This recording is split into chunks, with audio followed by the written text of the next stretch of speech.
Thank you Renu जी। आपने मुझे ये अपॉर्चुनिटी दी कि मैं आपको ड्रीम्स के बारे में, आपके व्यूअर्स को ड्रीम्स के बारे में, स्वप्न के बारे में बताऊँ। तो थैंक यू। मेरा नाम अनुराधा जोशी है और मैं ये जो स्वप्न के बारे में बहुत मेरी दिलचस्पी रहती है, क्योंकि सपने एक तो मुझे याद भी रहते हैं और जैसे-जैसे मुझे इसमें जानकार जानकारी मेरी बढ़ती गई, तो मेरे सपने भी मैं ज़्यादा देखने लगी। तो मैं इसीलिए चाहती हूँ कि बाकी लोग भी, अगर आपको सपने देखने में इंटरेस्ट है या आपको सपने आते हैं और आप उसके मतलब जानना चाहते हैं, तो ज़रूर आगे तक सुनें, अंत तक सुनें और आपके लिए ये बहुत ही महत्वपूर्ण प्रोग्राम हो सकता है। तो कोई भी चीज़ जब हम शुरू करते हैं, तो उसके लिए अगर हमें जानकारी नहीं है, अगर आपको कुछ जानकारी नहीं है, तो आप पहले एक छोटे से प्रेयर के साथ शुरू कर सकते हैं कि भई मैं आज से अपने सपनों के बारे में जानना चाहती हूँ, उसके मीनिंग्स, उसके मतलब समझना चाहती हूँ और सपनों के द्वारा मुझे क्या समझाया जा रहा है, मैं वो जानना चाहती हूँ। तो एक आप छोटी प्रेयर के साथ शुरू करें। फिर जैसे-जैसे आपकी जानकारी बढ़ती रहेगी, आपका एक्सपीरियंस उसमें बढ़ता रहेगा, आपको धीरे-धीरे टीचर्स या जो भी बुक्स आपके सामने अ, आती रहेंगी। तो शुरुआत में ये कहना चाहूँगी कि सपने जो हैं, वो हमारे कई सारे लोग, जैसे कई अ, मतलब हमारे टीचर्स या हमारे लीडर्स या कई लोग सपनों के बारे में कई किताबों में चर्चा की गई है। जैसे अगर आपने सुना होगा कि गौतम बुद्ध का जब जन्म होने वाला था, तो उनकी माँ को भी एक सपना आया था, एक सफ़ेद हाथी का। या आपने अपने परिवार में भी कुछ सपनों के बारे में सुना होगा कि मुझसे तो वो सपना आया, मुझे वो सपना आया। तो ऐसे ही अगर आप देखें, तो कई सारे इन्वेंशन्स या आविष्कार भी वैज्ञानिक लोगों ने सपने के द्वारा ही किए हैं। जैसे कि कहते हैं कि जो ये हम सिलाई की मशीन होती है, जिसको हम चलाते हैं, उसका भी आविष्कार जो है वो उस साइंटिस्ट को, उस पर्सन को सपने में ही आया था। उसी तरह आप ये देखेंगे, आपने ये भी सुना होगा कि अ, जो हमारे जो कई सारे, जैसे कि अ अ, कई सारे आविष्कार ड्रीम टाइम यानी सपने में ही उनके बारे में बात हुई। तो ये तो जैसे बेंज़ीन जो होता है, एक बेंज़ीन होता है, एक केमिकल बोल सकते हैं। उसके उसको कैसे दिखाया जाए या दर्शाया जाए या उसका डायग्राम कैसे बनाया जाए, ये जो था वो जो साइंटिस्ट थे उनको स्वप्न में ही आया था। तो उन मतलब पिछली शताब्दी में, 19वीं शताब्दी में ये जीन्स के बारे में अ, वे दक्षिण में, मतलब वेस्ट में, दक्षिण यानी पश्चिम में बहुत सारी किताबें लिखी गई और अगर हम उनको देखें जो पश्चिम में लिखी गई, तो उनमें भी इन सारे सिगमंड फ्रॉइड एक नाम आता है। लोग रैम यानी कि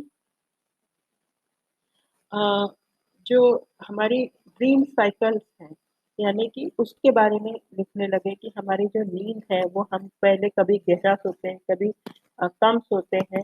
तो और हमारी किसी अवस्था में आँखें जो है घूमने लगती हैं नींद में।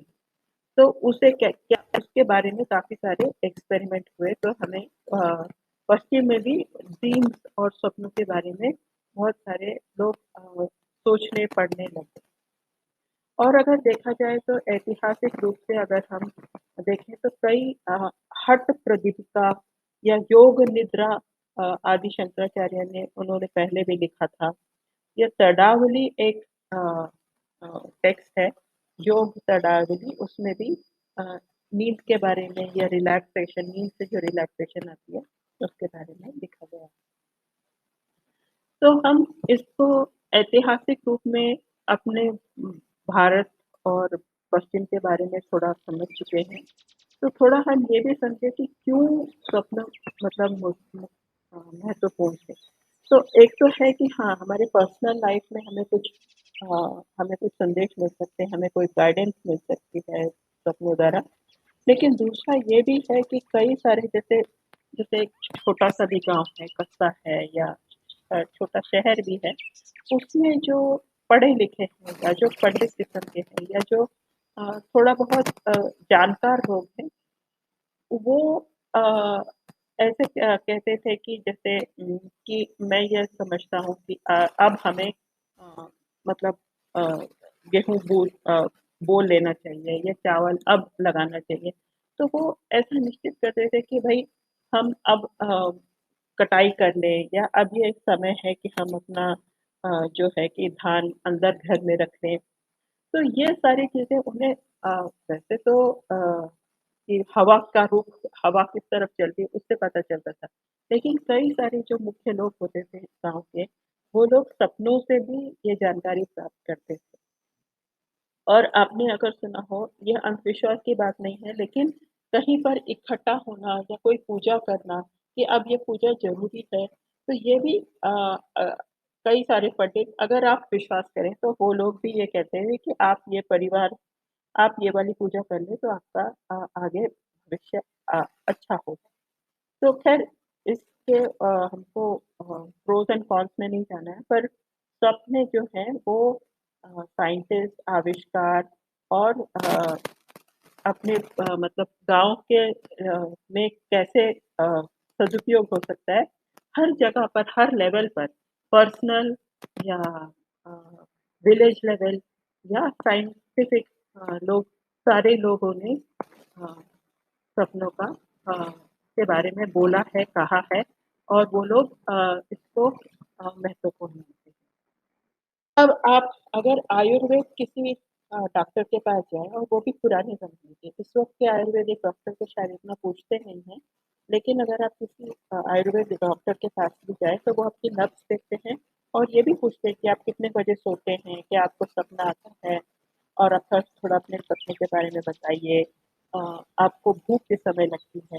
तो सपना भी एक किस्म से हमें ये पता डॉक्टर को ये पता चलता है कि ये आदमी सपने में स्वप्न अवस्था या जो सोते वक़्त है, वो कैसे रह रहा है या मतलब वो उसमें क्या विचलित है या वो आराम से सो रहा है या उसे पूरी नींद आ रही है या नहीं नींद आ रही है। तो ये सारी चीज़ें हमें सपने में से ही पता मतलब सपनों के बारे में जानने से या उसके बारे में अ, समझने से आती है।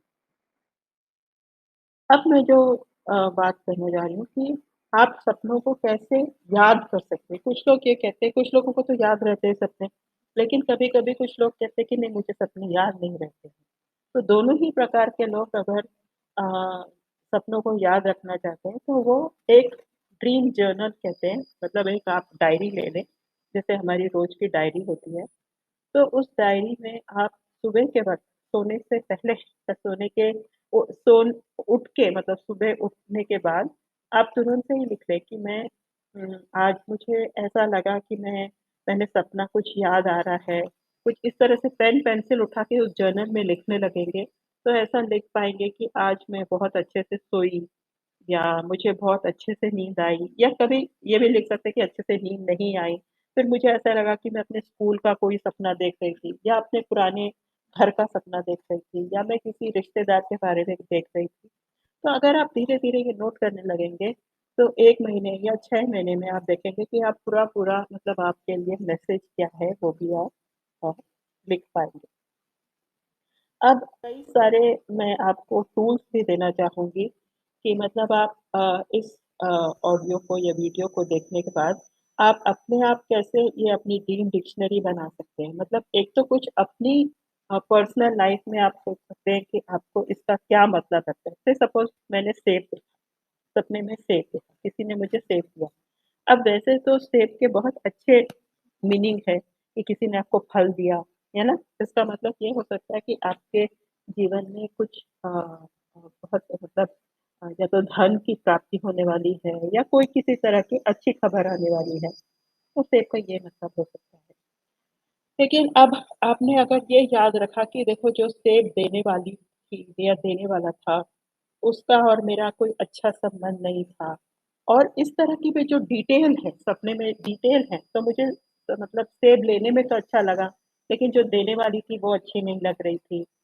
सेब का रंग लाल था, तो रंग जो सपने में हम रंग देखते हैं या जो हमारी भावना होती है, वो भी लिखें, तो वो भी आप धीरे-धीरे समझेंगे वो भावनाएँ आपको कैसे मदद कर रही हैं, अपने ही बारे में जानने की या अपने परिवार के बारे में जानने की या किसी शहर या जो भी आप काम कर रहे हैं, कभी-कभी हम जो काम कर रहे होते हैं, उसके बारे में बहुत महत्वपूर्ण मैसेज या संदेश हमें मिलता है।